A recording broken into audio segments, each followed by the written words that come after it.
Welcome back, guys. Welcome back. It's your boy DELRAY Richardson, platinum artist, platinum songwriter, Straight Game TV. Thank you for tuning in. I appreciate your time.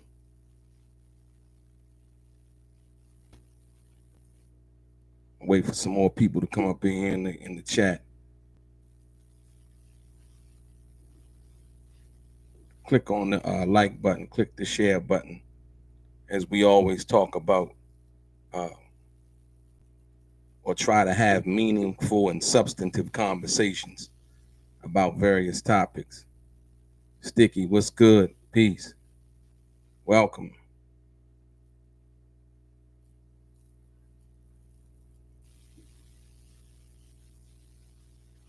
Cheryl Banks, what's happening? How you doing? Anthony X, what's happening? Ma Dizzle, Travis Jordan, what's good? Roosevelt B, Bruno 67. Hello. Black Raspberry Radio. KC in the building. Shalom. B More. Yes, sir. Baltimore in the building. Absolutely.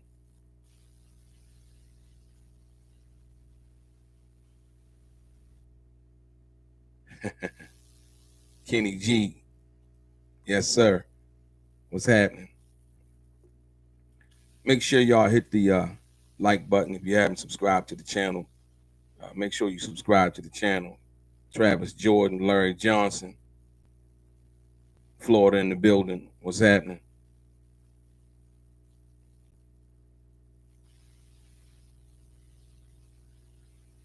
She said Cheryl Banks said the YouTube gods blessed her.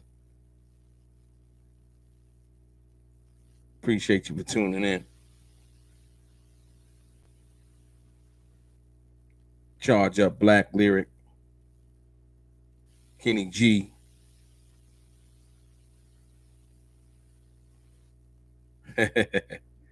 Yeah, like I said, but more importantly, ladies and gentlemen, check this out. I you know, sorry about that. I wanted to talk about the parallels between the two cases. The one that Keffe D just got found guilty of, and the Tupac murder case. Because there are parallels in the cases in which Keffe D just got found guilty of that I believe, based on Keffe D's testimony, is going to send him to prison. And I'm going to tell you why. Because it's not what he did, right? It's what he say he did. Even in the case that he just got convicted of, it's not actually him fighting, whether it was self-defense, whether it was anything else. It's not what he did. It's what he say he did.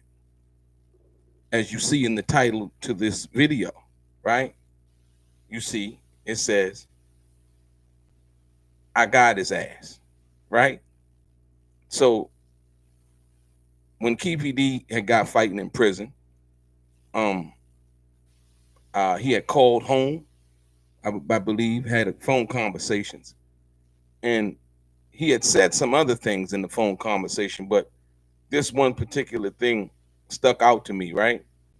Keffe D made comments in recorded phone calls, and he said, I got his ass, right? And so in him arguing, you could see the video, you know, be it self-defense, be it whatever it was, you could see the video.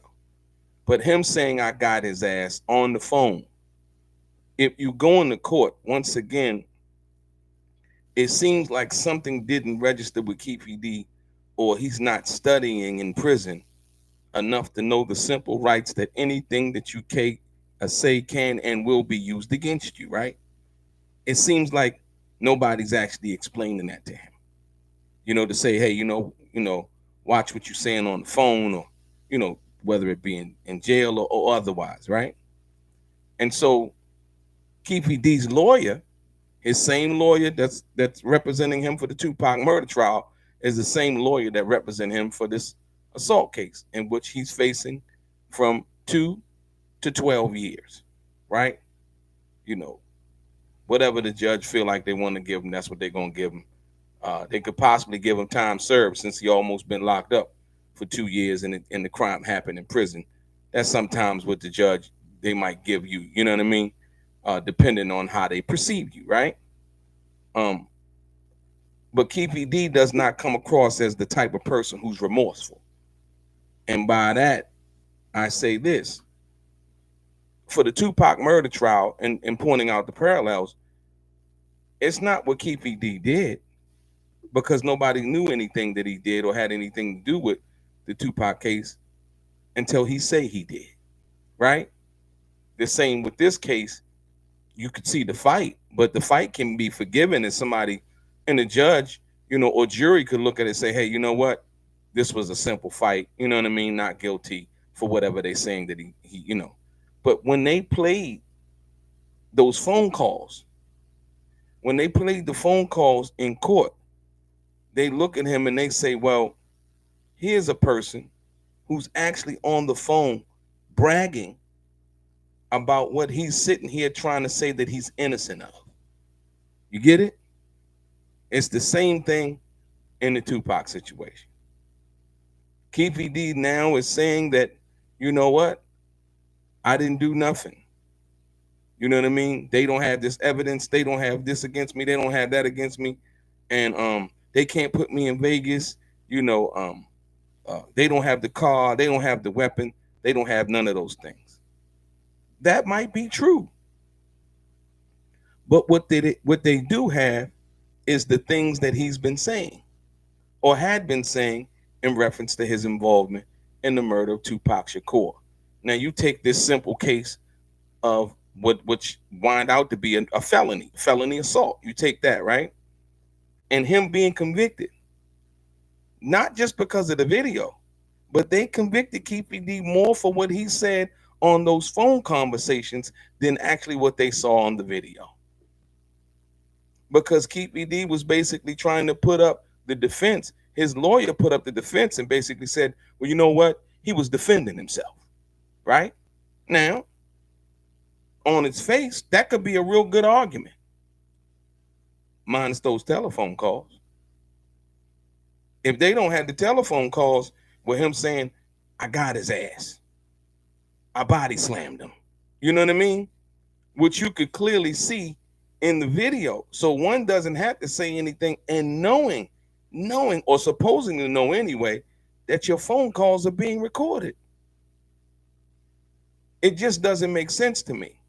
But therein lies the parallel of that case and with the Tupac case, right? What did Keffe D say? I handed the gun to my nephew. We went looking for Tupac. He talked about this white van he was in at first. Then he jumped into the Cadillac, and then they went to some liquor store, and then they seen Tupac hanging out the sunroof. Keffe D was quoted as saying he was doing some of that Oakland shit. You know what I mean? That Northern California, Oakland shit or something like that. He also said that Tupac was breakdancing, trying to get in the back seat. They were standing on the corner when the ambulance went by, watching, and he said that shit was funny as a motherfucker. All of those things. It's not what Keffe D did, it's what he say he did. When he said, I body slammed him in the assault case. And he said all of those things involving the murder of Tupac Shakur. Now, the reason why I say that that's so important, because Keffe D's lawyer, Carl Arnold, the same guy, right? Keffe D's lawyer tried to argue that it was self-defense, right? Just like, and another thing that he tried to argue, which was actually what he's trying to argue in the murder case also. You got to beat this, man. So he tried to argue self-defense in the prison fight, guilty, right? Then he also tried to make an argument that just like he's trying to make in the Tupac case, he said, my client, this is what Keffe D lawyer said, my client's words can't be trusted. Ladies and gentlemen, Keffe D's lawyer, Carl Arnold, has got to be the most frustrated lawyer in the country right now. Because Keffe D is saying, I got his ass, I body slammed him. And he said all of the things that he said in the interviews on YouTube, in documentaries and all of those things, right? I can understand Keffe D's lawyer trying to make that argument half-ass in the Tupac situation. He's saying, oh, I did it for money and fame. I still don't think that that would work, but I can understand his lawyer trying to put up some kind of formidable argument to defend what he's saying in regards to that, right? In the Tupac situation. But in this jail situation, it's a different story, because not only do they have video, but then they have a phone conversation, which is audio after the fact, and in which Keffe D is basically saying, I got his ass. Now, I got his ass meaning, sounds more like he was the aggressor. To hell with the videotape, what you looked at on the videotape, they now looking at your words. Oh, he's on the phone bragging, talking about I got his ass. So it seems like he had some kind of forethought, if you will, into what he was going to do, right? It seems like it was premeditated, if you will, like, I got his ass, right? And so when you think about that, Keffe D got convicted in the assault case. So now let's go to the murder trial. Keffe D lawyer is basically arguing, yo, you can't believe nothing my client said. And he actually, listen, he actually said, that Keffe D, his client, Keffe D, is a liar. He lies, right? And that's how I've heard a lot of people in the chat, kind of allude to that. Yo, Keffe D lying, Keffe D lying. He tried it in the assault case and said that it didn't work. I do not believe that it's going to work in this Tupac murder trial either. Keffe D, I believe, is going to be convicted from his own words. Not what he did, but what he said he did. And the situation, this doesn't make it no easier for his lawyer. That's why I said his lawyer got to be, one of the most frustrated attorneys in the game right now, because Keffe D can't be quiet. And I don't understand Carl Arnold keep trying to argue every time something happens, right? Carl Arnold tries to argue that you said, Keffe D lawyer said his client's words could not be trusted, right? The prosecutor came back, right? And started talking about the murder trial. The prosecutor said Davis' public statements drove a renewed effort to investigate him for the slaying of Shakur, right? Listen what the prosecutor said. This is they told this to the Las Vegas Journal. He said, Mr. Davis chose upon himself to publicly confess to a crime multiple times, right? Carl Arnold has defended his client, Keffe D. Davis, in the murder by saying that his client is a liar who can't be trusted. Well, if you look at both cases, and I'm sure, like it said, it's made national news, if you will, right? I'm sure that the prospective jurors that might be chosen in the Tupac murder trial have heard about this. I'm sure that they've probably read the newspaper or seen the news reports in regards to Keffe D being convicted of this assault. And if they read thoroughly as to what it is that Keffe D said on these phone conversations, right? That was the same reason Keffe D got denied for bail. If y'all remember, right? He was like, oh, on the phone talking about, oh, it ain't really Cash Jones, it's, some other guy and blah, blah, blah, blah. Once again, talking too much. Now the judge then wanted to know, where the money's really coming from. Here we go again, get into a fight. Okay, like I said, ain't nothing wrong with Keffe D defending himself or whatever. But let that be that. Don't get on the phone and start bragging about I got his ass and I body slammed him and all of that, because then that makes you appear as the aggressor. Other than what they're seeing on the tape. Because like I said, once again, it wasn't him fighting. It's what he said on the phone that made the jurors come to a conclusion like, you know what? He's on the phone bragging about I got his ass. This was premeditated. This was something that, he wanted to do.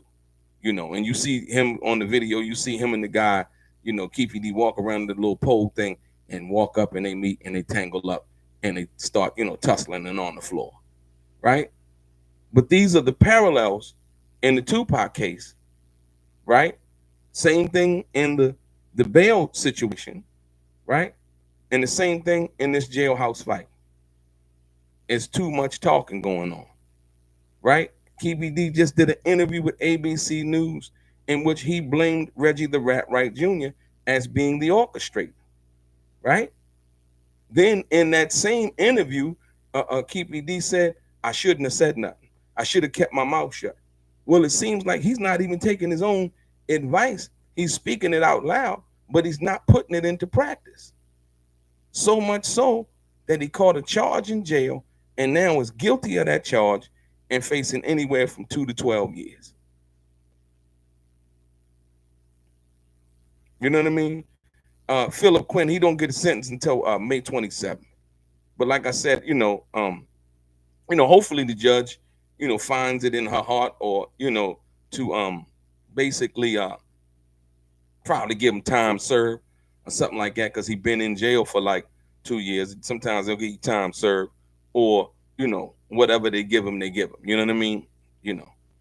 Like I said, he's put himself in the position that somebody can take control of your life and give you whatever kind of time, from talking. Come on, ladies and gentlemen, look, somebody, he involved with the most high profile murder of probably our decade, right? Or in the last century, right? And he gets a deal. What's up, Fatima Bird and Carla Shepard? Always a pleasure to see you guys. Give me a shout out. He gets a deal, right? And when he gets a deal, he gets a profit deal. And he basically gets off on the murder if he told them everything that happened. Keffe D did tell them everything that happened. He admitted to his involvement and all of those things. This is before, Vlad, the Art of Dialogue and all of that stuff. He admitted to the government, to the Las Vegas Metropolitan Police Department, to the federal government, the LAPD, and all of those people. He admitted his involvement.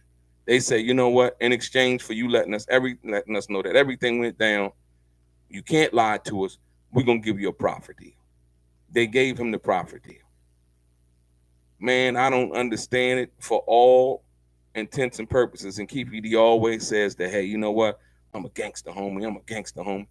But for the life of me, and trying to understand, how could someone who's gotten a deal and essentially gotten away with being not killing somebody, but being involved and being accessory to a high profile murder, understanding or supposed to understand the laws in the state that he was actually living in, where the crime was committed, and then he was still going out doing interviews, knowing that he wasn't supposed to, confessing, doubling and tripling down on his involvement in the murder of Tupac Shakur.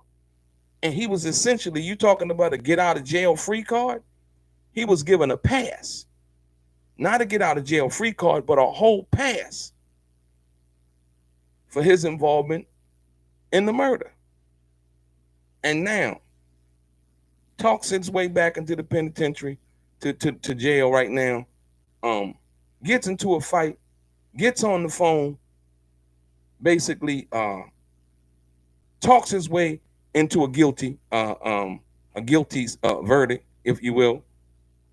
Trying to get out of prison, on the phone, talking. They recording the conversation. talks his way to not really receiving bail or making the judge scrutinize the bail situation a little bit more than it would normally have had been, right? If he was just quiet. And like I said, it seems like when he said, I got his ass, in this case, it doesn't appear that Mr. Davis is remorseful. That's how they look at it. You know, you on the phone talking reckless, talking crazy. You know what I mean? It's like, this guy hasn't learned his lesson. You know what I mean? I'm starting to lean in towards that he actually had something to do with it, and he did it. And that's not because they want to look at him that way. That's because he keeps saying things to make them look at him that way. You know what I mean? Like they say, it's best to be thought a fool than open your mouth and relieve all doubt. You can think whatever you want about a person, but them opening their mouth and relieving all doubt is a whole nother thing. So when you look at the case and you look at the parallels, it's the same situation. So I really don't understand how that works out or bodes well. Chet Martin, what's good? Always a pleasure. Chet Martin said, what great show. Reggie was on yesterday saying the channel's going after him, just doing so because he's living good and looking good. Well, you know something, I'll address that. But like I said, with the keep, I'm gonna address that. Give me a minute, Chet. When you talk about the Keffe D situation, you know, in what he's saying, it really doesn't bode well. Now, Chet, yeah, Carla Shepard. I have to agree. He said Carla Shepard said Keffe either dumber than a bag of hammers, or he really thought nothing would happen to him. Yeah, I mean, like I said, once again, my thing is, you know, who was his attorney? And what kind of legal advice did his attorney give him? Or did he just say, just look, check it out, Carla? Or did he say, just like he said in this assault case, did he say, you know, fuck it, I don't care. You know what I mean? You know, I'm gonna go and put my book out. You know what I mean? I'm going on here. Shit, since what's the police officer name? Since Greg Cady can go out here and do a documentary and write a book, shit, I could write a book too. That's what Keffe D was thinking. That's totally understood that he was thinking like that, right? But the only thing that Keffe D didn't quantify was he did not quantify the fact that Greg Cady was not involved or did not admit his involvement in a murder, a high-profile murder case. Greg Cady did not get caught selling drugs to an undercover police department. I mean, the undercover police informant, in order for them to pinch him to ask him about the Biggie murder, and then him ultimately to confess to the situation involving Tupac. So that part, like I said, I'll never understand that. But from what we seen just yesterday, him getting convicted of that jailhouse situation, it speaks volumes as to what's going on with this. Hey, Chet, let me deal with what Chet was saying in regards to Reggie the Wright Jr. Now, ladies and gentlemen, I wanted to inform you this. The brother Chet said Reggie was on yesterday saying that channels going after him are just jealous. I would think so, because he's living good and looking good. We have no qualms about how Reggie's looking or how Reggie is living. You know what I mean? That's the ego talking. You understand what I'm saying? And so nobody has ever been jealous of Reggie the Rat Wright Jr. I mean, you think about that, Reggie the Rat Wright Jr. You understand what I'm saying? Nobody's jealous of that. You know what I mean? Nobody's jealous of somebody who has to constantly walk around and has done the things that he's done and crossed the people that he's crossed that have helped him out. You know what I mean? Let me give you something. I wanted to tell y'all this, and I wanted to bring it to you in a different, form, but I'm gonna bring it to you like this. So a couple of months back, Reggie the Rat Wright Jr. had did a video in which he was talking about the art of dialogue, right? And what he was doing was he was basically insinuating that he was going to report the art of dialogue to the IRS for not paying his taxes, right?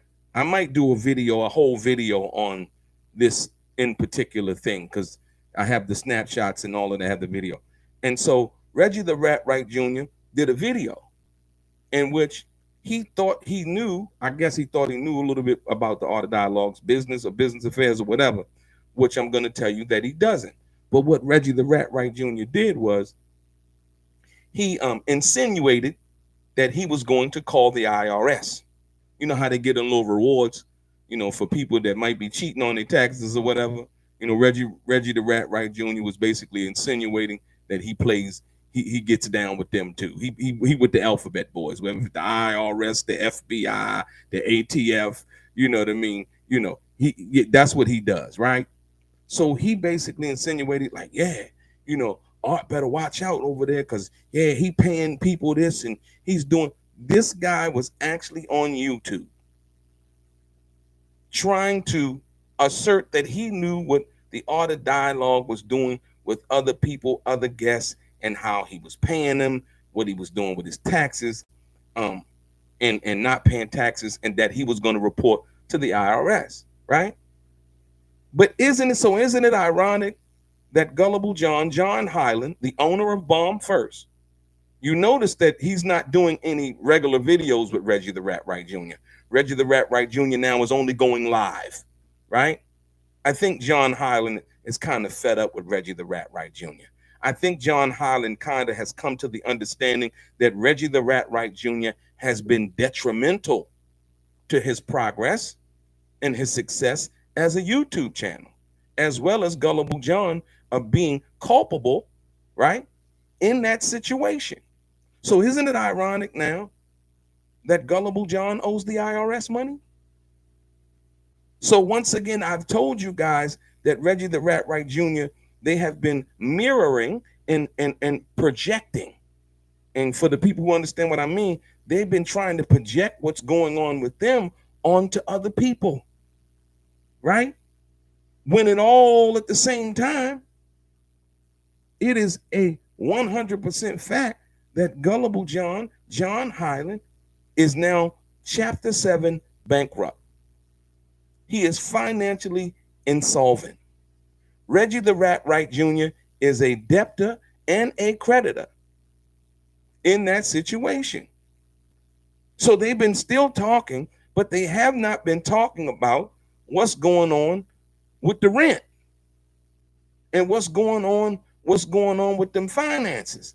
That they're over there trying to talk about the Art of Dialogue, about what he's not doing, when they don't even know. You understand what I'm saying? And so Reggie the Rat Wright Jr. could go, tell anybody he wants. What he has to worry about, he should have been worrying about his partner, gullible John Hyland, and making sure that John Hyland was paying his IRS bills. Ladies and gentlemen, right or wrong, man, hit the thumbs up button, hit the like and subscribe button. We giving nothing but straight game, man. Nothing but straight game here. You understand what I'm saying? You gotta understand, you can't make this shit up. Reggie the Rat Wright Jr. is on YouTube talking about he's gonna tell the IRS on the Art of Dialogue, right? When in fact, all at the same exact time, his partner, gullible John Hyland, has not been paying his IRS bills for the last couple of years and owes them over 30 some odd $1,000, if you will, and counting, because the IRS, they do the interest thing, right?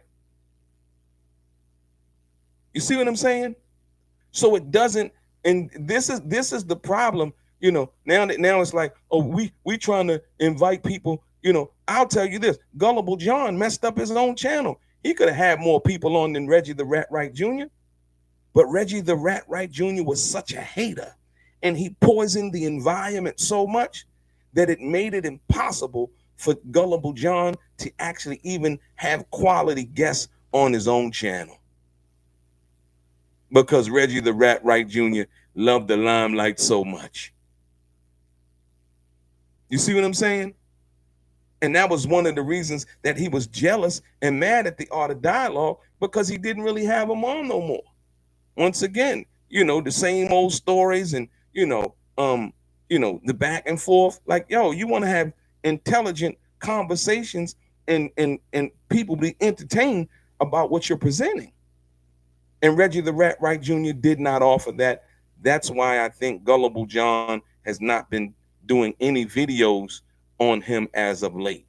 The last video they did was a couple of days ago. They just did a live earlier today, in which Reggie the Rat Wright Jr. was talking about what the brother Chet was saying in regards to that. Right? Basically now, and Reggie the Rat Wright Jr. even admitted in the live, yeah, I think y'all kind of getting tired of, absolutely. Not that they're getting tired of Reggie the Rat, but they're getting tired of being lied to. You know what I mean? They're getting tired of being lied to and just told any old kind of garbage just to get you to look at their channel. Just like today. Now, you take what I brung to you today. When you take the parallel connections in dealing with the Keffe D case, right? You know what I mean? And dealing with the murder case and the case that he just got convicted of. Reggie the Rat Wright Jr. did a live in regards to the same thing that I did a live about yesterday, but the only thing, he did it in a clickbait style. See, still trying to be slick. Tupac murder suspect, Keffe D guilty, right? Be clear about what you're saying, because he wants people to think, just for the numbers, that Keffe D, who might not know, was guilty of the Tupac situation. So that's another clickbait way to get you to click in, right? Instead of simply saying what I said in my video, guilty of the jailhouse assault. Ain't nothing wrong with telling the truth. Like I said, how well can you articulate what's going on and then show the interconnectivity with, like I said, when you think about the parallels between the murder case and the assault case, and as it also dealt with the not being able to be sprung on bail, right? And all three of those things are connected by what we call loose lips sink ships. He's talking too much. He talked too much in regards to the situation about the murder involving Tupac Shakur. His nephew, who was in the car with the gun, where he got the gun from, Foxy Brown was there. I seen Suge them on Friday night. All of these things, right? And I understand that, once he had started to or commit to that, he had to do that. Then here we go with the jailhouse thing. You get into a fight, and you get into a fight, you got to defend yourself. You handle your business, right? But then to get on the phone, I got his ass. That comes off as being premeditated. You know what I'm saying? So it wasn't, like I said, it wasn't what he did. It was what he said he did that truly got him convicted. Because anybody can understand, jurors, and when you have a jury of 12 people, right? Any jurors can understand, okay, cool. He had to got into a fight, he had to defend himself. But what they can't understand is that you calling on the phone talking about, I got his ass, for something that was actually broadcasted throughout the nation on different television networks and on social media. Doesn't make sense, right? So, like I told you before, what Reggie the Rat Wright Jr. has to worry about is the lies that he told to the grand jury involving the case involving the murder of Tupac Shakur, because he told a plethora of lies. A plethora of lies. One of the biggest lie that he basically told was the fact that that he talked to Tupac that night. He talked to Tupac on the night before Tupac was murdered. And Tupac called him on the phone and asked him where Suge Knight was. That's a lie. Frank Alexander basically told the whole story about how that situation came down. Tupac got tired waiting for Suge. They already at the fight, caught the cab over to the fight. Tupac don't want to be late. Every time he said they go somewhere, Suge always late. Tupac tell Frank, yo, go call Reggie up and try to find out where Suge at, right? Frank said, he went to go call Reggie up to find out, just to appease Pac, you know what I mean, to give him a peace of mind, but he knew it wasn't really gonna change nothing. Suge was gonna show up when Suge showed up, right? Frank Alexander already told that story, that he called Reggie. But Reggie went to the grand jury and said Tupac called him. It's a lie. It's a lie. And the cold part about it is, the first thing you would want to know is, well, you see Tupac and Frank walking through the MGM Grand. There's video of that. Tupac didn't have no phone. Frank didn't have no apparatus to call nobody, right? Frank said he went to a payphone. Can you imagine that shit? See, Reggie the Rat Wright Jr. doesn't talk about those things. How does the guy who's guarding one of the biggest rappers or biggest musicians at that particular time, the #1 seller on the top of the charts, how is it that Frank Alexander is being security guard to him and he ain't got no walkie-talkie? He ain't got nothing to contact nobody. He got to leave Tupac and go and use a goddamn payphone. You see what I'm saying? The incompetence, right? So when you hear Reggie the Rat Wright Jr. talk, you got to understand he went to that grand jury and he lied.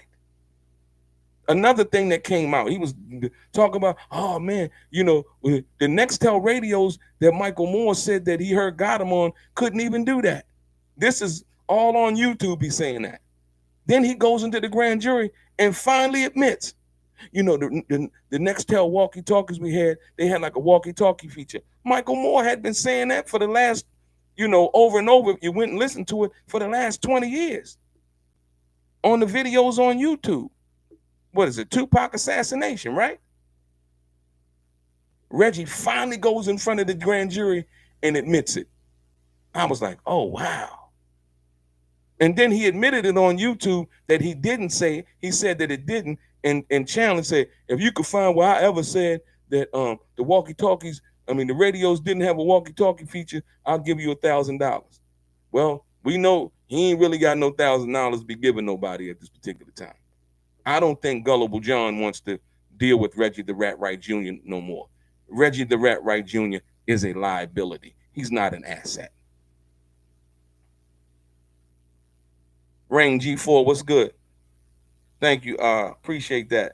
In 96. Yeah, see, Rain G4 even said in 96, he even had a talk board. You know what I mean? One of those kind of radios that you could hit each other back and forth.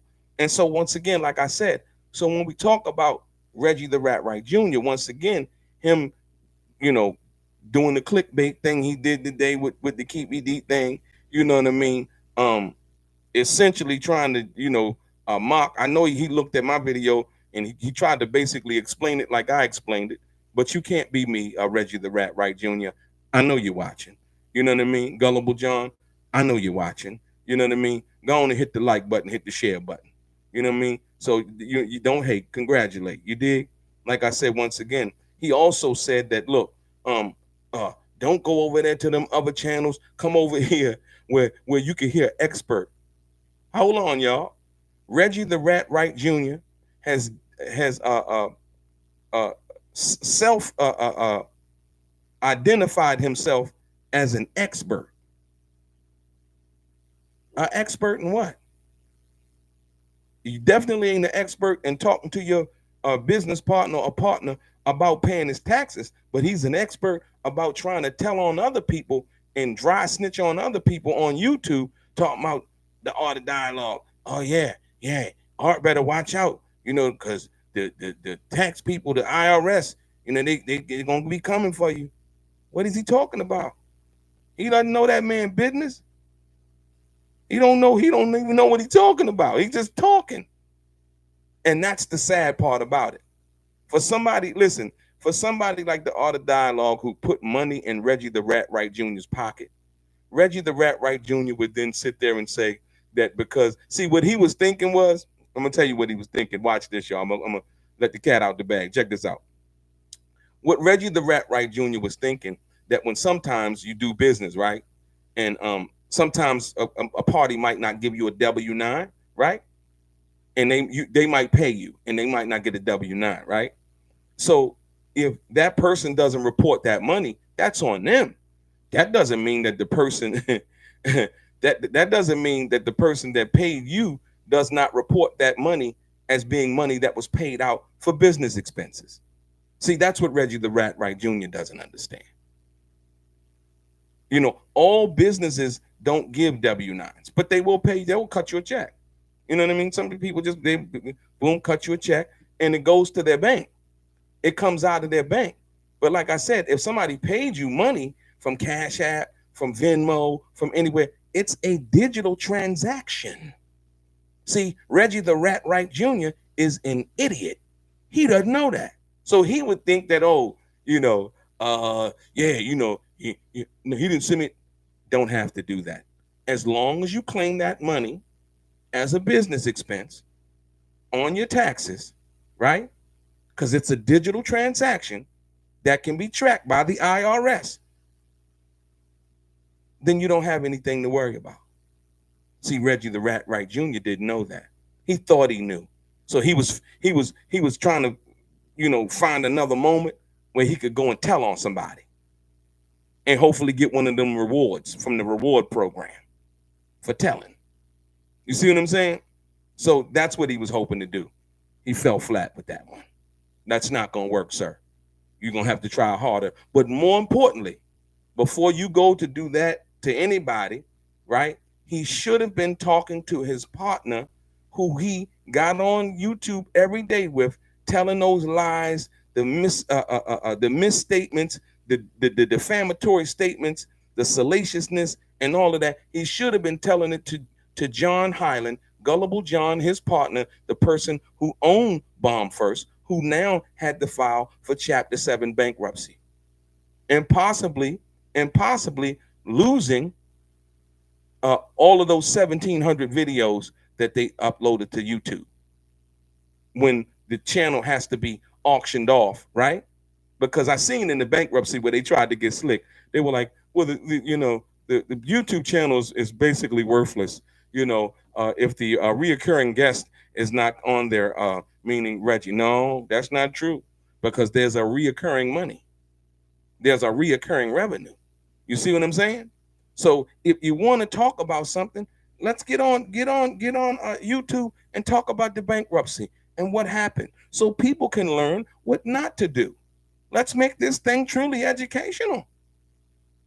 Make it truly educational, instead of going on here trying to badmouth other people about what their finances are or what they are and are not doing, and talk to your partner and say, hey man, look, you know, you paying your taxes, you know, because I really want this situation to work, man. I want you to be successful.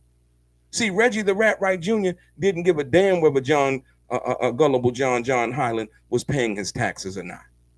You see what I'm saying? Because if he did, he would have asked him, John, you paying your taxes? You know, everything good? You know, if you need my help, you know what I mean? I got some people, you know, I could, you know, possibly introduce you to, or whatever. Reggie the Rat Wright Jr. didn't do that. He worried about the art of dialogue. He worried about me. He worried about Jamie Foxx. He worried about DJ Quick. He worried about what Snoop doing with his money. He worried about everybody else, instead of worrying about the people that he's sitting there handling or doing business or telling lies with, or whatever you want to call it that they were doing. He didn't handle his business. So Gullible John's failure, and partially in that, is Reggie the Rat Wright Jr.'s failure, because he was so busy worried about other people's business that he wasn't focusing on what was going on in his own backyard. It's just that simple, right? How about the parallels in that? Worrying about somebody else's business, talking about the same thing, you gonna try to go dry snitch about them or what you think they not doing. But when the person right next to you, right there in your vicinity, right there in your immediate access area, ain't doing the same thing that you claim somebody else might not be doing. How ironic is that? So today, like I said, when I come to bring you this and just the parallels, and we still have to deal with the fact about what Keffe D is going to say, or what Keffe D may know in regards to Reggie the Rat Wright Jr. being the orchestrator and the mastermind involving the death of Tupac Shakur. Like I said, I still don't shake that out because, like I said, Keffe D seemed like, when he called on the phone, he's been pretty honest about some of the stuff he's saying now. Like I said, they didn't. Once again, people can't lend that to any kind of oh man, he was just bragging. Oh no, his lawyer tried that with the judge and the jury. It didn't work. Oh, he's a liar. Oh, you can't trust his words, even with this assault case, right? And guess what? That fell on deaf ears. It fell on deaf ears. The reason why? Because Keffe D was on the phone. They brung the phone conversations in the court and played it, or showed them the transcript. 9 times out of 10, it's recorded. They played it. So once again, ladies and gentlemen, like I said, you got to be careful about what you're listening to. But you notice that Reggie the Rat Wright Jr. and them, Gullible John has not put Reggie the Rat Wright Jr. in front of a camera in the last couple of days. See, Reggie the Rat Wright Jr. is nothing without John Highland, Gullible John. Gullible John is keeping his ass off that camera. You know what I mean? Yeah, he's a sight for sore eyes. You know what I mean? So let's be clear about that. Nobody really likes what Reggie's doing and what he's saying. He's talking about he looks good and he's doing good. People are not worried about that, man. The only person that should be worried about how you look is your girlfriend or your wife or whatever, and your kids and your family. You know what I mean? And that you're doing good. That's the only people. Everybody else don't really care about that. If you didn't get on YouTube not one other day more, people would not really care about that. Like I said. Chet Martin absolutely can't keep up with his own lies. He told so many. I'm telling you, you guys, a lot of you guys like Chet. Thank you again, once again, Chet. You got a Fatima, Carla Shepard, the people that have really been, and a lot of other people here in the chat right now, and that's not in the chat that might be listening right now. Subscribe to the channel if you haven't subscribed already. But more importantly, the people that have been listening and understanding what's been going on knows the lies that Reggie has been telling. They know the lies he's been telling. Like I told you, once again, he has told so many lies. It's not even funny. And I think, you know what? I think, let me tell you this. I understand, John. John, I know you're watching, John. Rain G4. He said kids in school more cool with the hall monitor than with Reggie. Absolutely. No, Reggie was a hall monitor. Let's not get that twisted. You know what I mean? He had a little whistle and everything. But more importantly, check this out. I think what got Gullible John was this. Hey, John, I know you listening, John. So look, I know what got you, John. I know why you stopped doing the videos with him, John. And you're right. I did the video and I tried to show you guys. I showed you guys the video that Gullible John did with Frank Alexander, right? And Frank talked about, I would say, 3 or 4 things that I think John used Reggie for, and Reggie kind of took Frank's narrative and tried to twist it. But the main thing was this: the letter being fired, right? Frank talked about that. John knew about that before Yasmin Fuller released the facts. John knew that Frank said August, but Frank, before he died, he never got a chance to release the facts, right? So when Yasmin released it, John seen it. I know he's seen the date, and he put 2 and 2 together. He's like, oh, shit. Frank was telling the truth. You see what I'm saying? So boom, John knew that. That's what I was trying to say. Gullible John knew that Reggie had been lying all this time. Another one. At the MGM Grand, Frank talked about somebody whispering something in Tupac's ear. Right? So in Frank saying that, Frank wasn't trying to offer up, a dog in the fight, trying to convince anybody. It was just a casual conversation that he was having with John, and John was asking him, this is on bomb first. He was having that conversation with him. And so Frank was being casual and like, yeah, standing there, and, somebody came up to Tupac, whispered something in his ear. Tupac went off and took over there towards Orlando, right? Reggie the Rat Wright Jr. would get on bomb first and then begin to try to talk about a narrative about something that he wasn't there to witness, but Frank was, about how somebody was saying, or the homeboys was talking about something, and Tupac overheard them talking and then ran over there. See what I mean? John knew who to believe. And so now, those lies, John, you know you seen it when Reggie snitched on Suge Knight 3 days after Tupac died. And he went to the police and told him that Suge got bodyguards, gang members as his bodyguards, and they blood gang members, and they carrying guns. Couple of hours later, the police do a felony stop. Thanks to MC Hammer, like I told y'all before, MC Hammer was in his Hummer, and he pulled over, kind of blocking the police, and pulled over and blocked the police, and Suge them got away. They questioned and released Hammer. You got to give MC Hammer, give the thumbs up for MC Hammer. MC Hammer was like, you know what I mean? He kind of threw a little block there from that perspective, not really knowing what it was, right? But Reggie the Rat Wright Jr. actually told on Suge Knight. He informed the police that Suge Knight had gang members as his security. And it wasn't so much, listen, it wasn't so much that that the situation that he was saying, or they had guns. It was more the situation that Suge was on parole or probation, from a situation involving the situation where he had pulled the gun out on the dudes at the studio, right? So he was, and Reggie knew that. So Reggie calling the police, telling the police that Suge hanging out with gang members and they got guns and they security now. Reggie was trying to get rid of Suge. As simple as that. He was trying to get rid of Suge so he could take over the company. You see, he put out that little bullshit ass pamphlet book, The Tales of a Label Boss. What label? He still want people to believe that he actually ran Death Row when he didn't.